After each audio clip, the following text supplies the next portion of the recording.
that you're breathing. Just breathe it in. Yeah, yeah, well, you're just a mess. You do all this big talking. So now let's see you walking. I said, let's see you walking.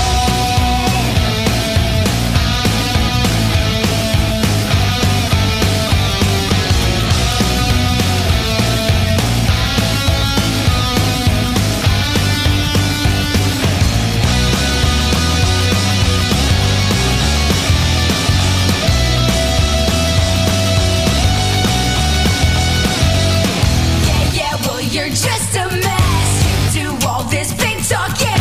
So now let's see you walking. I said let's see you walking. And it's obvious that you're dying, dying.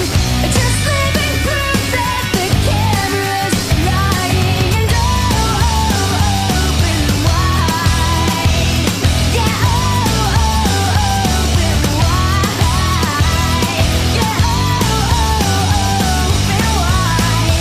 You'll go out in style. You'll go out in style. All right, good morning. Want to welcome everyone to the Scott and Steve show today. It's Wednesday, Minus 9 a.m. Steve.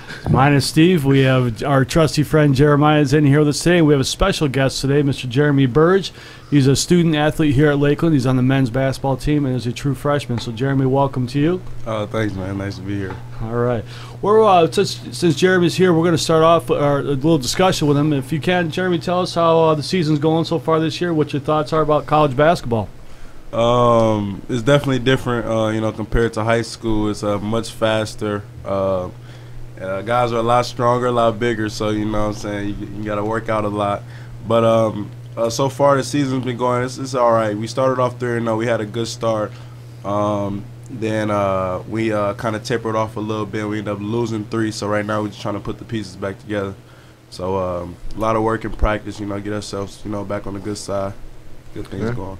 Very good, very good. And as you know that these games are streamed, Jeremiah has had a huge role in the happening that our home games are streamed live. So, Jeremiah, I want to thank you for that. Anything you want to throw out for general info on that? We'll be down there Tuesday. Tuesday night is our next game. That is the 29th of November. We have a 5:30 women's tip-off, 7:30 men's tip-off. We play Niagara County Community College. Want to make sure everyone's aware that it's free as always, so please come out and support your teams. Jeremy, catching back if we can, life of a student athlete here is this is something we've talked about a little bit amongst us on the radio and air and stuff. Tell us how you balance your schedule and stuff. What's a typical day like in the life of Jeremy Burge?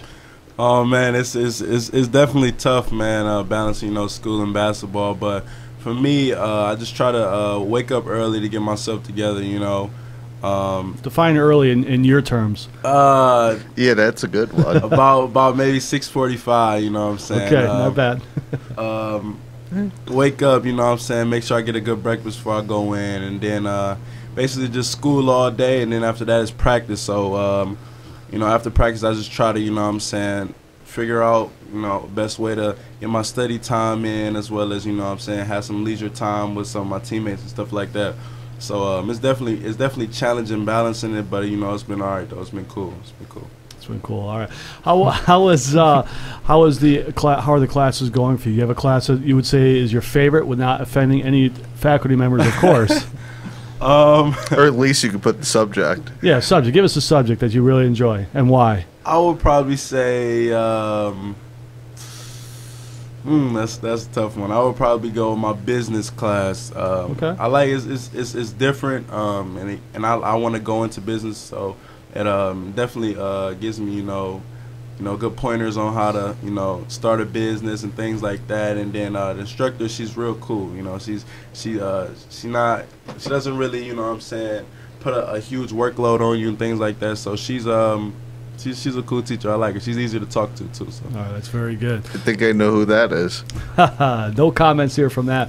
Now you're talking about going into business. Hopefully, do you have an idea of what field or what area of business you're thinking about? I kind of like marketing. Okay. I feel like I can Nice. sell anything. I'm good with my words, so I want to really go into marketing. You know, I watch you know, a lot of movies on marketing. One of my favorite, you know, I like Wolf of Wall Street.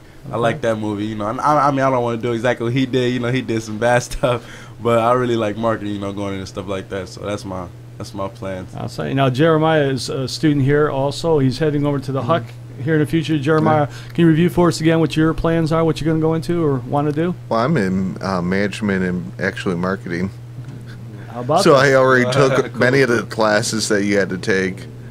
All right, so that's a good thing. So you may want to touch base with this young man. He's going on for his bachelor's in that situation now, so maybe that's something that could be in your future. But I'm leading the marketing class. You'll find it interesting. They get to write a whole business plan, all that product, service, or what was it, actual store or something like that. Yeah, that's an interesting time, group project. Cool. Well, one thing I can say about Jeremy is I know that he is a very social young man, and he has no problem talking with people, getting out, and doing those kind of things. So, yeah, marketing could be a great future for you, and, of course, we wish you do well, both on the court and, of course, in the classroom. Plans for after school, I'm assuming you want to, on school meeting Lakeland, I'm assuming you want to continue on participating in basketball and hopefully getting a degree. Is that the plan? Yeah, definitely. I don't want to give up the basketball yet, you know, so I still love the game. So I definitely plan on pursuing, you know, a basketball career, but I love marketing too. So, you know, I'm still keeping that around, you know what I'm saying? You know, basketball, you know, isn't everything, you know, you got to have a fallback plan, so. All right, very good. That's a great response there, Jeremy. So congratulations to you. And again, we want to wish the team all the luck in the world. Again, next Tuesday night they'll be hosting Niagara County Community College, 5:30 tip-off for the women, 7:30 for the men. There's admission is free, so come on out and see Jeremy, root the team on, and we'll say go Lakers at that point. We're going to take a quick break here, but when we come back, we're going to get into professional football because we love to talk about our wonderful, wonderful Cleveland Browns. So here we go. For one-on-one personal research assistance, make an appointment with a Lakeland librarian. Lakeland librarians offer personal help with research for assignments, projects, and papers. Stop by the library, reference desk, or call 440-525-7425 to schedule an appointment for a 20, 30, or 40-minute session. The library is located on the 3rd floor of the C building.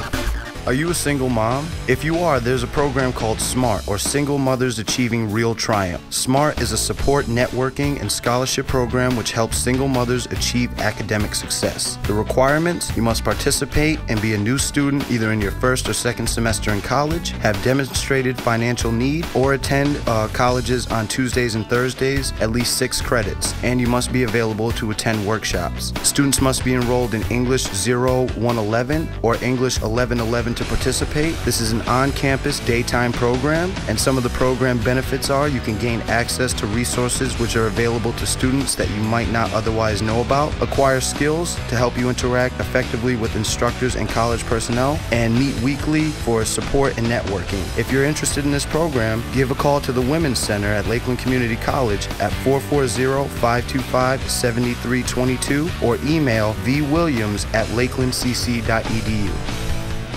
All right, we want to welcome you back to the Scott and Steve Show. Good morning here. We're sitting here with Jeremiah, our trusty stand-in. Steve is out on vacation, and we have Jeremy Burge from the Lakers men's basketball team here with us today. Well, we're going to get started here talking about the NFL, and as has become tradition, we start off on a low note, and we're going to start off talking about our Browns. Jeremiah, I know the Browns are a favorite topic of yours. Unfortunately, they were unsuccessful this weekend as they lost to the Steelers 24-9. And as we've talked about several times, Mr. Kessler didn't make it through the game, second concussion this year, so that certainly puts the line under scrutiny again. Josh McCown is scheduled to start again next weekend, so welcome back, Josh, and they play the Giants. So with that in mind, any thoughts on the game or any thoughts about the Browns in general? I wasn't completely shocked that, he ended up going down versus Pittsburgh. Come on. Everyone's seen that coming. That's true. The Browns, I mean, they're struggling. Everyone says, though, people that talk to about it, they say that if they're going to get a win this year, this could be the week as they play the Giants. Now, the Giants, though, were just victorious over the Bears. Eli Manning went off. He had a couple touchdowns, 230 yards. So he looked decent in that win. So I guess, I mean, it's the Giants. I mean, I'm a little concerned myself. You know, I mean, I hope that they do, but there's just so many holes on that team. You know, it's tough. It's tough. I know Steve always talks about going down and supporting them and trying to be positive with the Browns, and I think that's a good trait. You know, positivity is what we need. However, but we've been positive since 1999. Yeah, it makes it real difficult. Look how far that got us. I tell you. But new quarterback, Josh McCown coming back. Well, new old quarterback coming back, McCown. What do you think? Think he can lead them to anything? Any offense? What's the over/under for points they will score this week? It's the Giants. That's kind of really hard. Any thoughts there, Jeremy? Yeah, that is a tough one, man. Oh, man. Maybe 14. 14? We're thinking 2 touchdowns? All right. Well, hey. I wanted to say really 10. Well, 14, I think 14 is possible. 10 might be more realistic, but I think they could do that. So hopefully they'll do well. Now the question, of course, will be is how many points they'll give up. Quarterbacks. Ooh. We'll go through. Here's the question: McCown goes down. Who's their quarterback? Who they pulling off the practice squad this week? I don't know if I. Well, probably what's his name, Kevin, whatever. Oh, the practice He'll guy. Probably he's probably two. up there He's on got to be roster. 2 right now. Absolutely. Yeah, they're jeepers. I'm hopeful that they move forward this week. Have you ever seen the movie or that TV show MASH? That's our quarterback situation. I thought you were going to say Groundhog Day, as this is repeating over and over. Well, that's another good reference. Yeah. All right, let's move on. Let's talk about the Cowboys real quick. They were victorious again, 27-17 over the Ravens. Dak Prescott, he continues to put it up, man. I mean, 300 yards, 3 TDs. Now, I know you're big in your fantasy league. Has he been? Well, who's he with now? How'd you do this week? Well, I lost because of horrible little Elliott throwing up like 38 points. Oh man. Okay. All right. So, who has Prescott? Does anybody have him, or what's going on with that? The one team that the guy's not switching around players in. Okay. All right. But that team, even with him, it's not doing that good. So, okay. All right. Because it's at the same point as the Browns. Sure. It's what 0-10, 11, something like that. Yeah. So, They struggle. Well, all right, let's move on. We want to have a special shout-out to Bill Krause, VP, as his Bills were successful this week as they beat the Bengals 16-12. And that might be why Steve's not here this week. I think 2 things. Either he's upset because the Bengals lost, or he's prepping for the big Ohio State-Michigan game this weekend. I'm not sure which it is. You know, I can't imagine it's really family time, but you never know. He may be pulling that card as well. But congratulations to them. Now, the big thing with them is that the Bengals, they lost 16-12, missed 2 extra points, and that was a theme all weekend, is 12 extra points were mixed by NFL place kickers this week. 12. 18 the last 2 weeks. I mean, these are supposed to be chippies. Now, granted, not as what it used to be from 3 yards out, but holy mackerel. I mean, that's an unbelievable amount. It's like a free throw in basketball. You know, well, even more. They're supposed to be hitting them at like 90%. Free throws, you should be in the 80% range. But layup there you go, a layup. I mean, how do you justify, or how do you go about, and should the NFL look at making a switch back? Any thoughts? I don't think they will do it. You don't think they'll switch? No. I don't think after 1 year they will. But if they continue to miss at this rate, I mean, I don't know. That's unbelievable. But it should be a complete give me, though. You would think. Well, no. Being at the 3-yard line, that's sort of a give me. It's kind of nice not having, that whole give me thing. Okay. There's the other side of it. That's exactly right. Because you never know. Especially if you're rooting for your team and they're this close to the playoffs and that happens. My team, meaning I hope you don't mean you're talking in general, not my Patriots. So my Patriots will not wait until that final. Because everyone has their team. Patriots fan too, man. I like the Patriots. You're a Patriots fan? Yeah. All right, good man. Well, speaking of that, then let's jump to the Patriots. They won again, 30-17 over. Now, granted, it was the 49ers. You know what I mean? But Tom Brady, 4 touchdowns, 280 yards. How about Malcolm Mitchell? New receiver coming on this year, rookie, and he's catching everything in his area. Big guy, doing a lot. So for all you fantasy leaguers out there, he may be a guy, if you have not already picked up, that you might want to think about now and in the future there. Colin Kaepernick played. Any thoughts on Colin Kaepernick? Any of you? Any thoughts about him? You know, he made the big statement at the beginning of the year, sitting down, and then chose not to. Done and over his shenanigans. Well, that's just it. You know, he made those statements about sitting down and everything at the beginning of the year when he was not playing. You know, some thought it was for attention, that kind of thing, and no one's really sure, of course. Now he's back in playing, but then last week he came out and said, you know, how he's for it all, but then didn't exercise his right to vote. And, you know, that I think stuck in a lot of people's craw. As a student, Jeremy, any thoughts on that whole situation at all? I mean... Well, being an athlete, too. Yeah. Man, as far as his, you know, his protest, you know, I can't really... I don't necessarily disagree. You know, I understand what he was doing it for. You know, I don't know exactly if it's the way I would go about it, but I definitely see where he's coming from. But as far as his him not exercising his right to vote, I definitely disagree with that. I think that's very important. It's just, you know, especially if anyone has comments as far as how the election went about, and if they're angry, I mean, if you didn't exercise your right to vote, you know, you can't really have a comment. You know, I definitely exercised my right to vote. I've been doing it for 2 years now. I'm proud, you know. So yeah, I mean, I just feel, as far as this protest, you know, I'm not necessarily mad at Colin Kaepernick, but I feel like he should definitely went out and vote. I think he has a lot of people that looks up to him, so he definitely should have used that as a way, you know, to get the younger audience to vote, you know. So. That's my feeling on it. All right, just give it a few more months. He'll come up with something else to be mad about. Depends whether or not he's playing, possibly. You know. Yeah, something like that. Yeah, we have had this. It's funny you mentioned we have had this conversation here a couple weeks ago about you know, professional athletes, what have you, and their right to not stand for the national anthem, or just how they exercise their rights as an individual.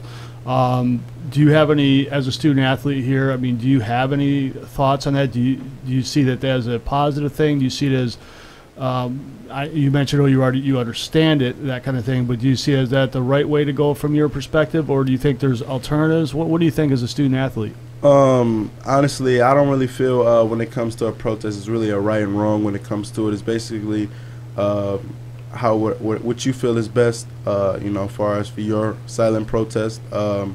I know people at a couple of games that we've had this season where away games, you see people in the crowd sitting down during it. So it's not necessarily right or wrong. You know, you have a choice. So I just feel, you know, it's basically what you want to do. You know, it's your way of expressing, you know, your how you feel about a certain issue or topic that's going on in society. So you can't necessarily say what they're doing is wrong. So, you know. All right, very good, very good. Jeremiah, anything else you'd add, or you think he summed it up pretty well? He summed it up pretty well. Well, all right. pretty well. All right. Just give Kaepernick, you know, 2-3 months. He'll come up with something else. It seems to be an ongoing trend. That is true with him. Continuing on, the Seattle Seahawks. Again, my pick to represent in that side. They are continuing to roll. They rolled over the Eagles this week. Russell Williams threw 270 yards, pass for TD, caught a touchdown pass. I don't know if any of you saw that over the weekend, but he did the old pitch back, and he went out and they laid it up to him for a touchdown pass for Russell Wilson. Seahawks, are they the team to beat? I don't think so. You don't think so on that side, huh? Okay. Who are you picking? Well, you think of it. Now they're a running back that played the first game as a starter that's already out again. Yeah. They've had some injuries for then sure. He's coming back, but he's not going to be. Okay. Got to go with the Atlanta. You still picking Atlanta? Okay, yeah. The Dirty Birds. All right. Might as well. All right. Falcons going to put up some points, so no question about that. So that'll be if they meet in a championship, it'll be interesting to see, because the Seahawks defense has been very, very good this year, on the edge, if you will, in terms of considered clean or not, but certainly been very strong. So it'll be interesting to see the defense versus the offense and how that rolls. Shout out to Melissa Amspa, our financial aid director here, as her Raiders won 27-20 over the Texans in a wild one. Derek Carr, 295 yards, 3 touchdowns. A lot of funky things happened in this game, and they say Raiders caught some breaks. The Texans had a touchdown called back. It was called off. They say he stepped out of bounds. Video replay certainly did not support that. However, it wasn't appealable, and that's. And I guess now we go back to is we've had several discussions about, video replay. Do you have it? Do you not have it? If you're trying to get the call right, what have you. So the whole idea, for those who may not have seen it, the player was running down the sideline essentially with the ball, and he was running back for a touchdown, and he was right along the sidelines, and they one of the officials stated that he stepped out of bounds, blew the whistle, that kind of thing, so stop play. Of course, the coaches were very upset about it, threw a flag just to get clarification. They could not appeal it because once it's dead, it's dead, if you will. So instant replay. Again, good, bad, and different when you can use it, when you can't use it. Any thoughts on that? Or they need to open it up just a tad bit more. Well, then how do you do it? Do you in that situation? Well, here and there, the whole thing of what's reviewable or not, right. Make it a little less. Yeah, this one I think would be a hard one in the situation. Because if you think about it, if the person is running down the sideline, the referee blows his whistle because he thought he stepped out of bounds, okay. If they continue to run because he's like, well, we're going to review it, all right, and he gets popped or what have you, gets hit hard, or the other team stops because the whistle blew, because that's what you're supposed to do, stop when the whistle blows. How do you go back and say, well, we stopped it, but he would have had a touchdown, but how do you review something like that? That might be one of those that just aren't reviewable, and you actually have to rely on the officials to make the call right. Well, regardless, here and there, they're going to always be flawed. So right. There are some that say they should put a wire, a lit wire along the sidelines, and so if someone steps on it or what have you, it lights up, so automatically. Or not let people wear completely white shoes. White shoes. Yeah, that goes back to the Denver game. Yeah. That you couldn't tell the difference between the white shoe and the white line. So then do you go based on the turf? If you watch some of the college games now, we have gray turf, we have blue turf, we have green, we have white, we have all different. So you're not allowed to wear colors that are the same as the turf, perhaps, as a helpful? Well, no, at least the sidelines. Yeah. Because that's what matters. Yeah. Turf doesn't matter. Right. The white lines, that's what matters. Okay. That's a good thought. Now, Jeremy, as you know, in basketball in the NBA, they replay the last 5 minutes of the game will now take 30 minutes due to replays and stuff. Everything is tipped, is checked out. Some say it's rightfully so, as there have been some big calls overturned over the last couple of years in playoffs and stuff like that, in championships. So certainly a lot on the line when those calls are reviewed, overturned, etc. Some say it's very good for the game because it gets it right. Some say it's horrible for the game. It delays it and it detracts from fans and spectators. Any thoughts of that as a student? No, I don't necessarily think it. I think it's good, man. I think it's important to figure out, what's the right call. You know what I'm saying? Fans. I mean, the whole delay thing that just adds more suspense to what's going on. I feel like that's better, honestly, in my opinion. When I feel like, they're reviewing the play, I'm like, what's gonna happen? I'm not necessarily mad that it's a delay. I'm not on the court playing. It's not like I'm gonna cramp up or I'm gonna get tight or whatever. I'm watching the game, so I feel like it adds suspense to the situation, and especially the call goes in your favor, then it's more exciting after that. But when it's it's always bad when it's not in your favor. But I don't think it's necessarily bad for the game. I think it's better for the game, honestly. To me, in my opinion, I think it's better. Should there be any limits to timing of these things at all, or should there be any limits, or should you just say, hey, it is what it is, this is what it takes, this is what it takes? I think there's a lot that would agree with you in terms of getting it right. So it's a good thing, and it does sometimes add to the suspense itself. But on the other aspect, having the games last an extra half hour or whatever the time frame may be when for the last 2 minutes of the game.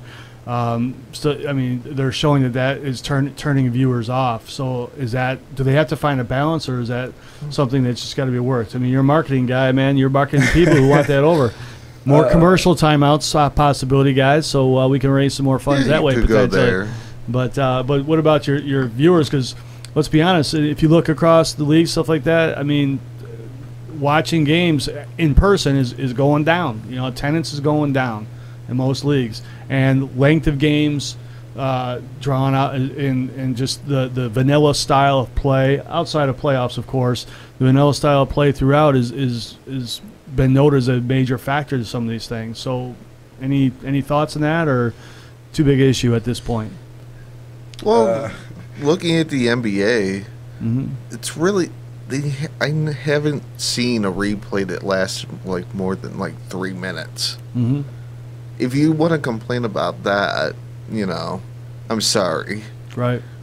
Because you think of many other different things in life that you do that are dumb or a waste of time. Texting. Oh, I'm sorry. Did I say that out loud? Well, people that are driving while texting. Yeah, there you go. That's what I meant to say. People staying in lines for, right, hours before even a store opens. Oh, Black Friday's coming up. Well stated. Yeah, they were sitting out there with their, tents and stuff, and that.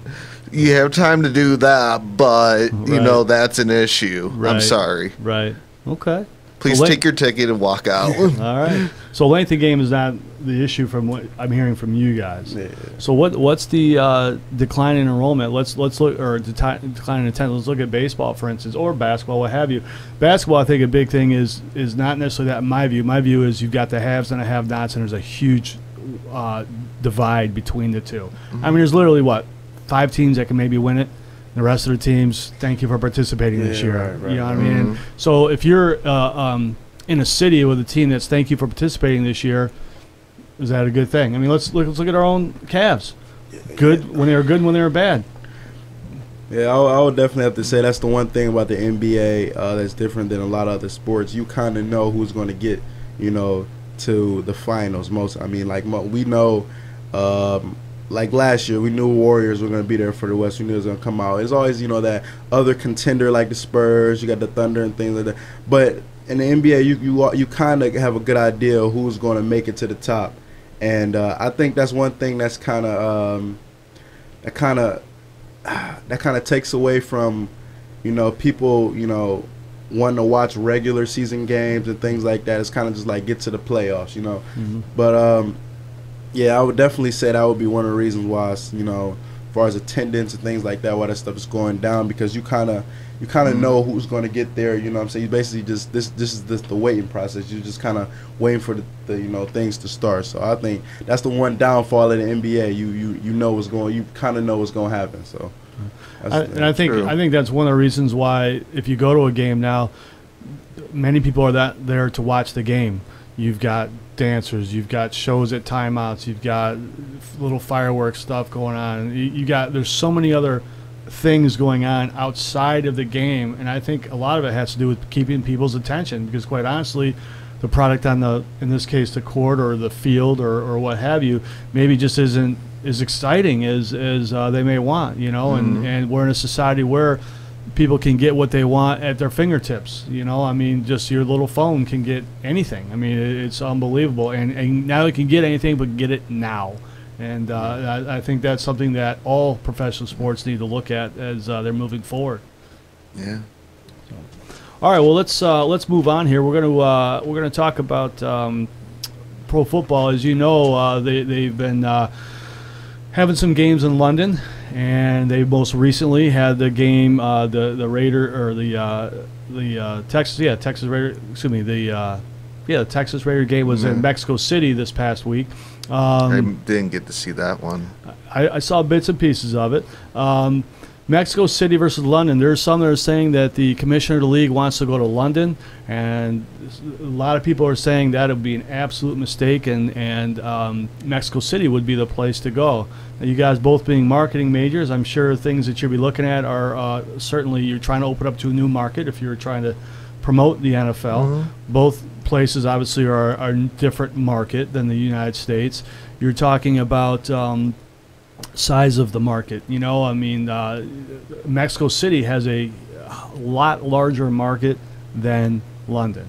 Okay, I mean, I want to say it's like 200 million to like 58 million or something. So the market's a lot different. Travel, you know, if you're a NFL team and you're in San Francisco, it's going to take you 11, 12 hours to get to London, where you can be in Mexico City in 4 hours. You know, plus the time changes. You know, they as studies go, as you know, these people they have it down to a science. Essentially, for every time zone you change, they say you have to be out there at least a day more to overcome that time change. So if you're going out to Mexico, or if you're going out to London, they're saying that teams on the West Coast will need to leave on Monday for a Sunday game just to overcome the time change. You know, so there's a lot of factors there with that. Now, mind you, soccer is probably the most favorite, important sport in both of those areas too. So even though the attendance is very good right now, you're talking a 1 game or a 2 or 3 game situation versus an entire season, week in and week out. So what are your thoughts, guys? Let's hear it from just your thoughts in general, but also from marketing people. What any thoughts on that? Sense that I look at is you're competing against soccer. Soccer's been homegrown there. Big thing. Yeah, you do a game, you know, every once in a while or two. You know. Can I interrupt you? I want to give a shout out to Mr. Mike Mayer, who just walked by. Mike Mayer, leader, one of the main big leaders on this campus. Mike, if you have an opportunity, stop in and share your thoughts there. I'm sorry, Jeremiah. Go ahead. It's all good. Homegrown soccer. Go. Yeah, it's kind of hard to go and start that. Not including like the other thing. If you wanted to, let's say, a full year, I would go Mexico just for the thing of it's closer. You know. You don't have to throw a whole bunch of money into it and promotion that. Not only you will have people from the U.S. to go to possibly there. Well, that's another thing. I mean, getting to Mexico, getting to Mexico is very possible for the United States fan, whereas going to London, still certainly possible, but certainly I would significantly much more money and much more difficult to attain, I would assume. Yeah, if you do, let's say, an 8-game run in a different country or add a team in that. I would do Mexico just for the thing of it's closer, all that. Not only you can get a decent load of input and analysis there. Okay. And not need to dump a whole bunch of money. And even if you didn't actually stick with Mexico and went the opposite way, at least you would be able to get a good basis. So are you suggesting that the league look at playing 5, 6, 7, or 8 games down there, just different teams though, varying of teams? No. Is that what you're suggesting? Because once you put a team there, why not? You're not going to be able to switch them around, you know what I mean, easily anyway, without that causing some issues. So, okay. What do you think, Jeremy? I would definitely have to agree. Mexico, just mainly just because of the convenience. And, you know, it's just... You know, guys having to go down a week early is just, you know, I think it would be doing just a little too much, you know. Guys don't really necessarily have to adjust, you know, their sleep patterns and things like that if they're just going, you know, to Mexico, not that far away. So I think mainly just for the convenience, Mexico would be better. Okay, I got to agree with you. I think Mexico is certainly if you're going to expand, I would say Mexico is the way to go. But I'll be quite honest with you, I'm probably one of the old pessimist type guys. I don't know if expansion is the right thing for the NFL right now, and I actually might think that cutting out some teams, contrition might be a better route. I don't know that the talent level is good enough to warrant another team. I think that, for instance, I'll use baseball as an example. They expanded, you know, somewhat recently in the last, 15 years, some teams, and the pitching's not there, you know, and is that good or bad? I mean, it's still good. It's still fun to watch, and I mean, I'm a baseball guy. I like it, but the level of play and support for that level is not always there. I mean, look at some of the cities that have professional teams down in all sports. Is the support there? You know, and I think that's a difficult piece that needs to be considered as they move forward. But it'll be interesting. I don't see them certainly disbanding any teams. I do see, obviously, they're looking at, they've moved, you know, the Raiders. They're talking about Los Angeles, all those things. They move those teams around. But I do see, hey, shout out to Mark Isofano just walking by as well. Mark in the business office. Go get him, Mark.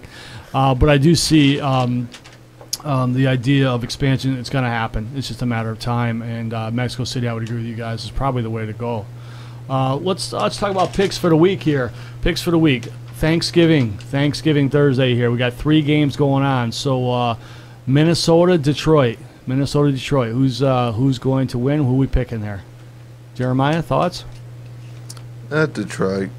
Going with Detroit, the Old Faithful on Thanksgiving Day. Well, Give me Minnesota, man. Minnesota. I am also going to go with Minnesota. I'm a Vikings fan from way back. Fran Tarkington. You ever hear of him? Either of you guys? No. Chuck Foreman. Oh boy, getting old. All right, so we're 2-1 here. We're picking Minnesota over Detroit on Thanksgiving Day. Next game, Washington at Dallas. That should be a good game. Any thoughts? Gotta go Washington. Dallas. I got to lead with you. I think it's at Dallas. I think Prescott at home is going to take care of business. Though I do think this is going to be a really good game. That'll be a very interesting game. So that'll be interesting. Fantasy tight end. That's why. Okay. See, Jeremiah always has an alternative motive here. He's always looking for other things. All right. Final game on Thanksgiving will be Pittsburgh at Indianapolis. This is a tough one too, I think. Thoughts? I'll start off. I'm going to go with Pittsburgh. I think Ben Roethlisberger, even though they're on the road, Roethlisberger's going to get it done. Indianapolis, I think it'll be a decent game, but I just don't have as much faith in their system, and I think the Steelers will rise, personally. Definitely. I'll go Pittsburgh as well. Sort of torn in a way. I sort of see Pittsburgh in a way more-ish. Okay, so are you picking them or Yeah. what? All right. Other games next weekend. Let's get some feel on that too. Is I wish our super leader Steve was here today. We'll start with Baltimore at Cincinnati. And you know, I know that Steve has been supportive, but yet disappointed by Mr. Dalton all year. So any thoughts? Baltimore at Cincinnati. Gotta go Ravens. Going Ravens on the road. Yeah, definitely. You gotta go Ravens. Yeah. Ravens on the road. I will support Steve in this case, though I do think Baltimore will probably win. I'll publicly go Cincinnati, I guess. So I got rid of Dalton, that's why. All right, Carolina's at Oakland. Does Oakland continue to roll? I believe so. I think so, too. On the West Coast, I see Oakland taking care of business at home. Though they have struggled at home this year. Their big wins have been on the road. I got to say. Well, Crabtree hasn't been performing the past 2 weeks. Right. So. I'm not sure with this one. I'll be honest. I'm not sure. Okay. Final game we'll pick today, and that'll be Patriots at the Jets. I threw this one out. As you know, I'm a Patriots fan, so I'm going to pick the Patriots. Yeah, However, in New York, the Jets have had the Patriots number the last few years for whatever reason. I don't think they're anywhere near the team, but they've continued to just perform well. So any thoughts? Again, I'm picking the Patriots out loud, but we'll see how that goes. Yeah, I don't see the Jets doing it. Yeah, Patriots, man. All right, Patriots it is. All right, we're going to take a break here. We have Jeremiah and Jeremy with us on the Scott and Steve Show.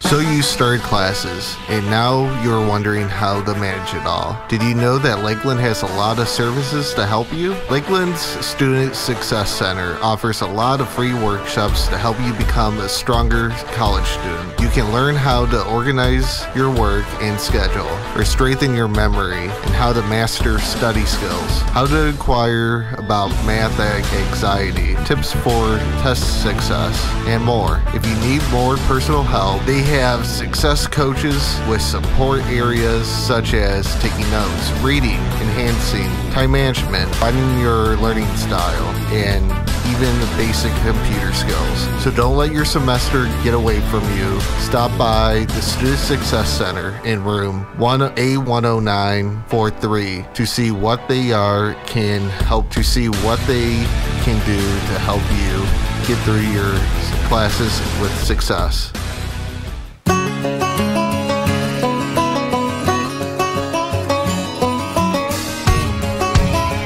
Boys, ever met a real country girl?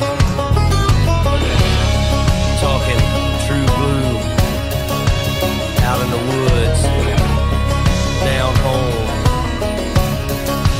country.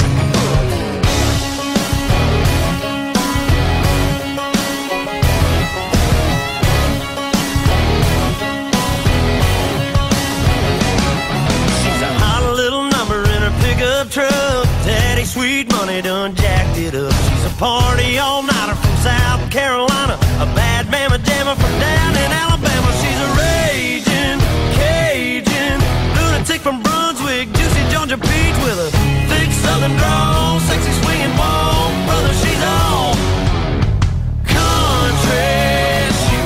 From her cowboy boots to her down-home roots, she's country. From the song she plays to the prayer she prays, that's the way she was born and raised. She ain't afraid to stay country. Brother, she's country.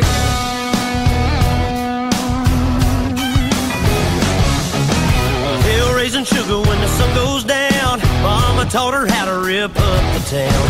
Honey dripping honey from the holler in Kentucky, get you flipping kinda trippy like a Mississippi hippie. She's a Kansas princess, crazy mother trucker, undercover lover, thick southern drawl, sexy swinging walk. Brother, she's all country. From her cowboy boots to her down-home roots, she's country. From the song she plays to the prayer she prays, that's the way she was born and raised. She ain't afraid to stay country. Nothing but country. Thick southern drawl, sexy swinging walk. Oh, show 'em how a country girl does it one time now.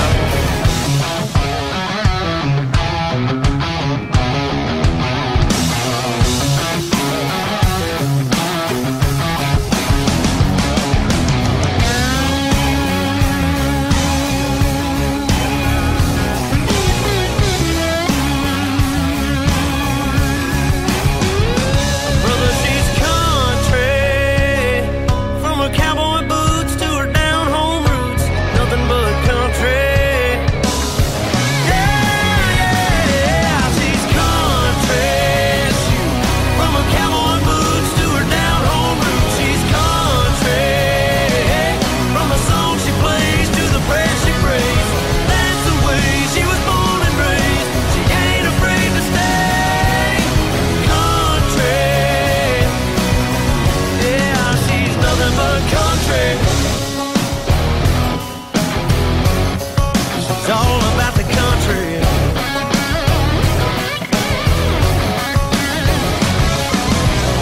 From the backwoods, she's a homegrown, down to the bone, she's country.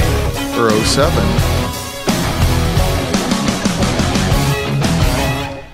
All right, here we are. We're back at the Scott and Steve Show. I want to welcome everyone. Sitting with me here today is Steve is on vacation, is our trusty sidekick Jeremiah, who's here every week, and we have Jeremy Birch for the men's basketball team. So welcome to both of you. Now, Jeremy's going to have to head out here on us in about 5 to 10 minutes. So before we do have our weekly question riddle of the week, and this one involves Jeremy. So the trick to this is to answer it. You need to answer it before the end of today's show, and Jeremy may or may not be here. However, the question is Jeremy has something that he absolutely just loves, something that's different, something that he has a lot of, and this is an appropriate question for those of you out there with the wrong minds. All right, but there's something that Jeremy loves, he has a lot of, and what is it that Jeremy has a what's the right word, a fetish over? Yeah, how's right, that? A fetish Or over. really hot, or big hobby. And if you get it right, then you stop up here and let us know what that is, and we will get you a candy bar for the answer the question right on today. So that's the question. What does Jeremy have that? What is he into? What's the secret thing there? So we'll see that. All right, so we're going to move into baseball real quick before we hop back over to the NCAA football. That's how we'll close it out today. Just some basic things for those who are catching up on it. Cy Young winners this year: Max Scherzer from the Nationals, Rick Porcello from the Sox. Interesting on this now. You talk about voting. We've talked about voting in the past and how things go. Here's an interesting vote concept. Rick Porcello won the Cy Young. He had 8 first-place votes.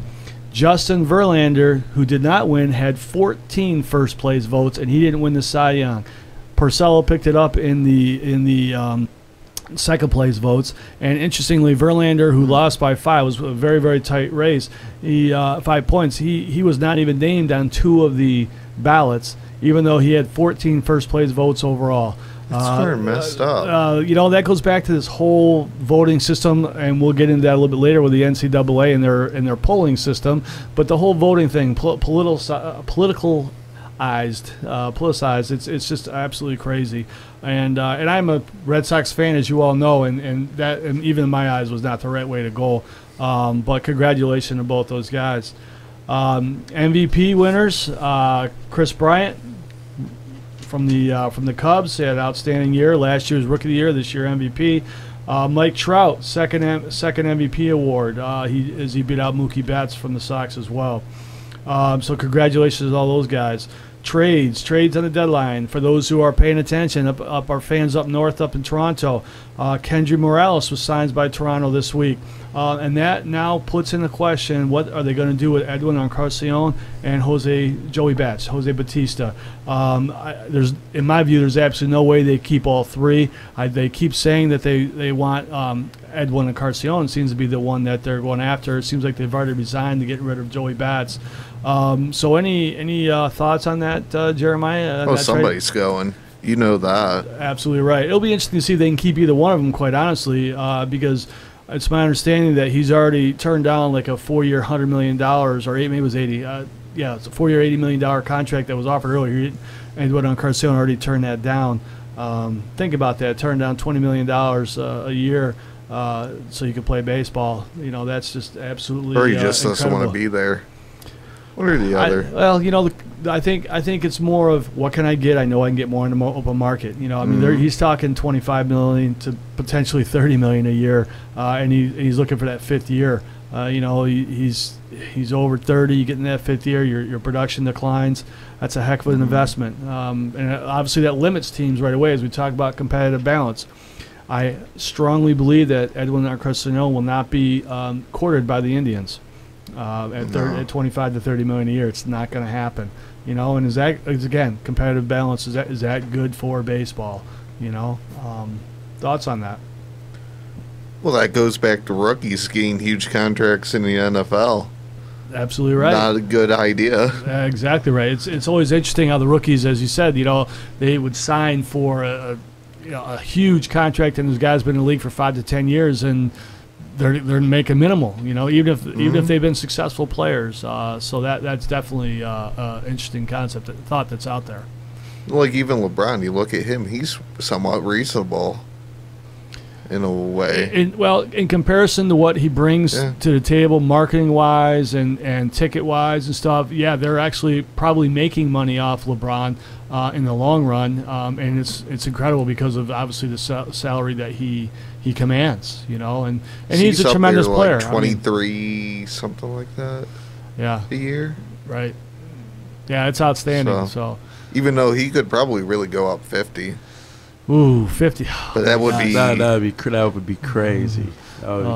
Well, you think he could ask for that? Well, you could always ask. Ask. Getting it is something else, but you can always ask. The part that concerns me with contracts is someone's got to pay for these, And I know commercials, so on and so forth, but at some point, ticket sales, concessions.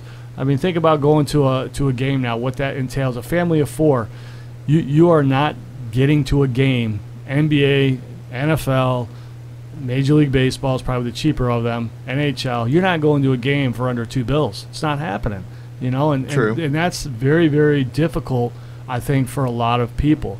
As we talk about decline in attendance, perhaps that's a piece of it as well. Especially when you can sit home and watch it on television and pause it whenever you want, if it's a DVR or whatever, So convenience. Other big signings this week is the Atlanta Braves, as they're waiting for their rookie pitchers to get ready, have taken a dip in the past, and they signed R.A. Dickey, the knuckleballer from Toronto. He's 44, and Bartolo Colon. He's still pitching, believe it or not. And they signed him this week. So very, very interesting moves by the Braves, and we'll see. I think the Braves are a couple years away from being competitive. Yeah. These are two guys that'll at least give them innings. They're going to give up some runs. Bartolo Colon's going to struggle to get to first base probably. His weight definitely fluctuates, but it'll be very interesting to see how that goes. Well, he was there at one point in time, I thought, with the Braves. No, over his career. He went obviously Cleveland. Where'd he go? He went to. I'm drawing a blank on where he was at. I don't believe he was with the Braves though. I thought over the years he was there once. Yeah. Interesting.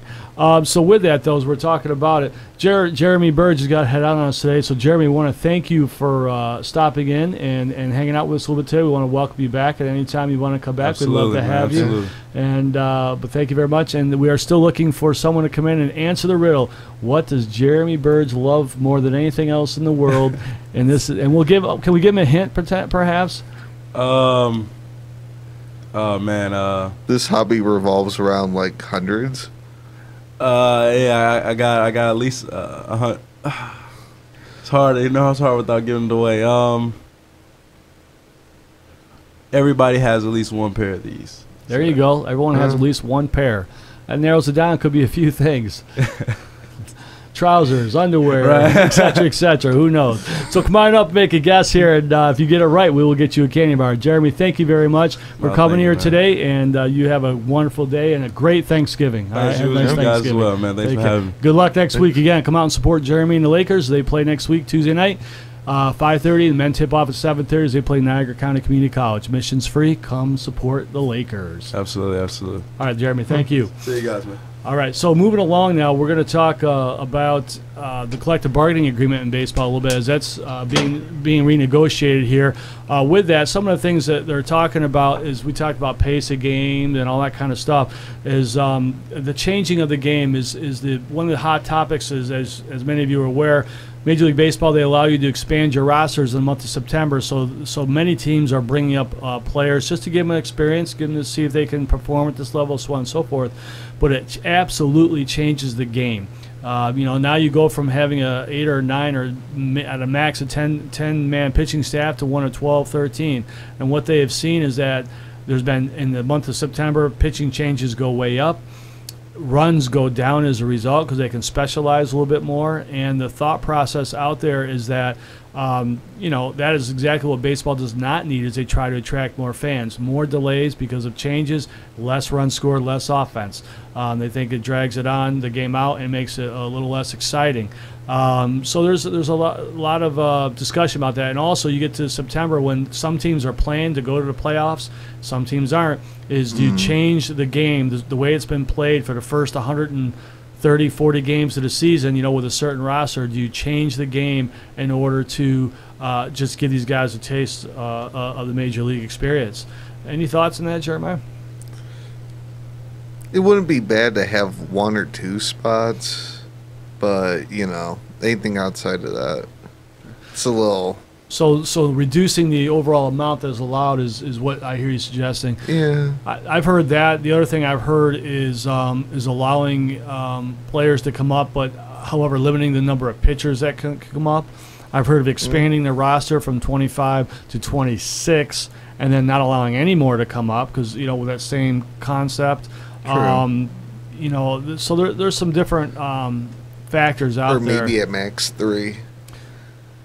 So open up to 3 potential players. And, right. 2 other guys. Utility, Sure. So there's definitely some options out there. The other thing I've seen thrown around is allowing teams to literally change their roster with every series. So every series you set a 25, 26, whatever man roster. Currently, obviously, it's 25. But set your roster, and as they do for the playoffs now, you play the playoffs. The next round, you can alter your roster. Next round, you can alter your roster again. So that's also been suggested as a possibility. Is hey, here's our roster. We change it every series. Now, the thing that would be interesting with that is if they were to go that route, is how does that impact players who are in their service time? You know, because they're up, they're down, and that whole service issue. Because let's be honest, that's what the major league minimums and their salaries are based on. So there's a lot of factors out there, a lot of issues out there. Either way, I think baseball's got to take some steps.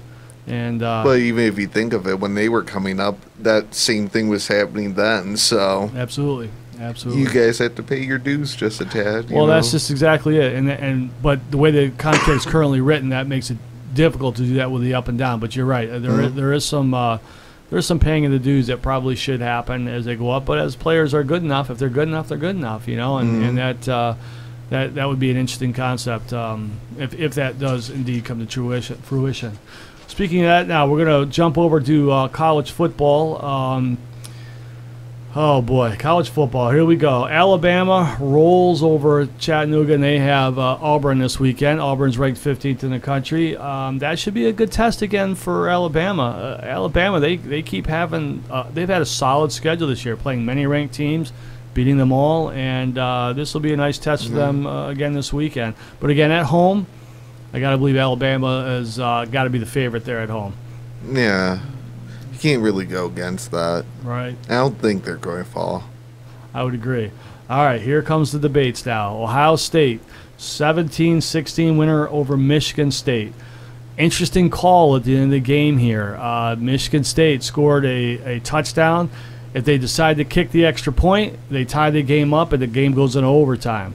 The general rule of thumb for most coaches is at home you play for the tie, on the road you play for the win. He went for the win right away. 2-point conversion was unsuccessful, and Ohio State escapes with a 17-16 victory.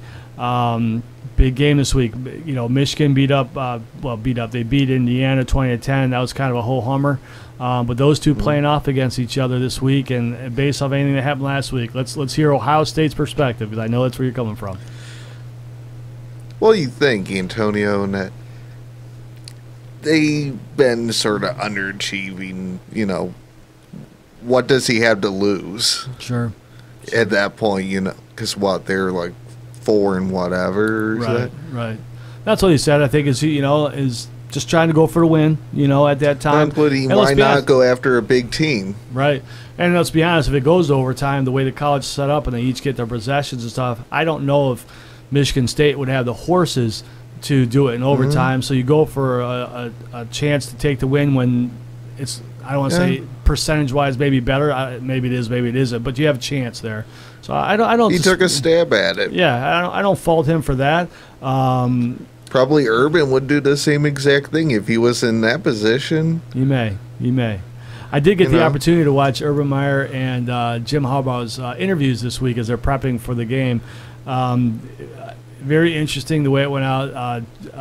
Urban was very stoic, very focused, very whatever. And then towards the end, he loosened up a little bit, and Harbaugh was just kind of just there doing his same old thing, answering questions very pointedly to the point, and not being always the most outgoing. There was one question in particular that made me chuckle a bit. The Columbus Dispatch sent someone up to interview him, and the question was something along those lines. How is the best that people can describe you? Some people say that you're crazy like a fox, and others people just say you're just crazy, and what do you think about that? And he just looks at him, he's like, I'm not crazy. Next question, that was it, So he just kind of cracked me up a little bit, and he seemed to be having a good time with it. So, Ohio State, Michigan, I've already talked to Steve on the phone earlier, and Steve has indicated that Michigan is going to roll over Ohio State this week at Ohio State. Of course. So, from the Ohio State perspective, what's the thought process here? Of course, we're going to roll all over them. Oh, Ohio State's going to roll over Michigan. So, that's going to be very interesting. Not including, you can tell him this. That's what I said to him, that he was afraid to open it. like that. See, That's a classic thing to send, Steve. That's a classic picture. I know. We appreciate that. My personal opinion is I think it's going to be a tight game. I think Michigan is the better team when healthy, but I'm kind of rooting for Ohio State to win this close. And the reason for that is because I want Penn State to beat Michigan State, and I want Penn State to go to the conference championship. And then I'd like them, of course, then to beat Wisconsin. And I don't see them beating Wisconsin, though. Well, you never know. I'm just telling you what I'd like to see happen. This is really interesting. I do like this whole idea of it, though. You know, but I don't see them going past Wisconsin. I agree, but my selfish reasons for that is I want this to blow up the Final Four, if you will. Is how do you select the teams to get in there at that point? As I've been pretty pointing about that all along, is I think the whole polling process is crazy. I would love to see this actually play out because it'll be interesting to set. But I don't see them going past that. But then the other thing is, with Michigan losing another game, will they drop more than one spot? I think if Michigan loses another game, Michigan's out. I mean, they're out, but you need Michigan to lose in order for this Penn State thing to matter. So that's why I'm saying if Michigan loses, unless it's a 1 point or a 2 point game, then you can make the argument. But then if that would be the interesting thing. If it's a close game, Ohio State wins, let's say, that puts Penn State in. If Penn State wins out, then how do you have two teams from the Big Ten potentially getting in, but yet not their conference champion? True. You know, so that's the thing that I would really like to see play out, because I'd be very interested to see how it goes. This is the first dilemma that they ever had with this system. Correct. That is absolutely correct. I'm a proponent for expanding it to 8 games or 8 teams, excuse me, at this point. And I do think, though, that would be a very, very interesting scenario which could play out. Clemson, they rebounded, beat Wake Forest 35-13. They host South Carolina. Clemson's another interesting one because, you know, they're going to win. They're going to represent that side, but they get in that conference championship. The team they could be facing is the Hokies, my Virginia Tech Hokies. And I'm going to tell you something. That is not a gimme game. Virginia Tech just came back, beat Notre Dame at Notre Dame this past weekend. Yeah. And that will be an interesting match. Now, do I think Clemson's a better team overall? Yeah, right now they probably are. However, what will happen then if Tech is to beat Clemson, does that then open it up to have 3 Big Ten teams in, meaning Ohio State, Michigan, and Penn State if they went out? Well, I'm hoping when Michigan ends up losing, they drop at least 3. I think the score, and the way it plays out will help determine that. You know, again, if it's a 1-2 point game, it's not gonna. I'm sorry, after only dropping 1 in it, that was sort of BS. I understand that. Wisconsin's getting no love. Maybe that's the answer. Wisconsin wins if they go. You know, do they become the team in that situation? The team who really is on the outside looking in, the 2 teams, quite honestly, are Washington State again. You know, Washington State, they played Arizona State, beat them. Now they got number 22 Washington State next weekend. Washington on paper should beat them. However, you know, that's going to be a big game, a rivalry week. You know, that's a big game there. Yeah, it'll be interesting. That's definitely. All right. The other team who doesn't get a lot of love from my end is Oklahoma. They beat West Virginia 56-28 this past week, and Oklahoma at West Virginia, which is not an easy place to play, and they're taking on number 10 Oklahoma State. So again, a big challenge for them, possibly an opportunity for them to move up. Yeah, it's many interesting games this week. There are definitely different scenarios that can happen. I like this. There are, and it'll be interesting to see how it all plays out. Do we have to give any props to Western Michigan? Western Michigan, there's 2 teams in the NCAA football Division I that are undefeated, Western Michigan being the second. They host Toledo on next week. They actually had college game day at their place there this past week, and it was snowing and everything, and it was a very it looked like a very exciting time. Though. Oh yeah, it was great. But congratulations to Western Michigan. We got to give them the props. They're undefeated. I hope they finish the season undefeated in their case, you know, have the Mac attack there. And then, you know, again, if you expand it out to 8, that gives a conference champion, an undefeated team, potentially a chance to get in. I don't know if it would. Certainly wouldn't guarantee it, but at least to give them a chance. With the way it is set up right now, with the way it's set up right now, there's absolutely no chance. So here you heard it here first. We have a split decision here. We've got Ohio State's going to win and roll. We've got Michigan's going to win and roll, and I'm asking for a tie or a very, very close game with Ohio State winning, so that way I can see it all play out with Penn State winning out. Final thing we want to hit today before we do our wrap-up here is Montreal Impact. Kathy Bush, director of HR. Her son, Evan Bush, is the goalie for the Montreal Impact Professional Soccer. They won the first game of the championship. They beat Toronto 3-2 last night. So congratulations to the Montreal Impact, to Evan Bush, and we wish them best of luck. So good luck there. Folks, wrapping up here, we want to say to you that next Tuesday night, the men's basketball team and women's basketball team will be playing at 5:30 and 7:30 here at Lakeland. They'll be hosting Niagara County Community College. Admission is free. Please come out and support your teams. And finally, happy Thanksgiving, everybody. Getting ready to take a break here, and so we hope you all enjoy. Have a safe and happy Thanksgiving, and spend some time with your families. And Steve, yeah, you should watch that video. Steve, you've been called out here. If you get the opportunity, please watch that video that you've been sent by Jeremiah. It's an interesting take, and I'm sure you'll greatly appreciate it. It made me cry deep down inside in a corner, depending. All right, folks, you have a great Thanksgiving that we're checking out here for Jeremiah, and I'm Scott. Have a great time. Happy Thanksgiving, and go Lakers.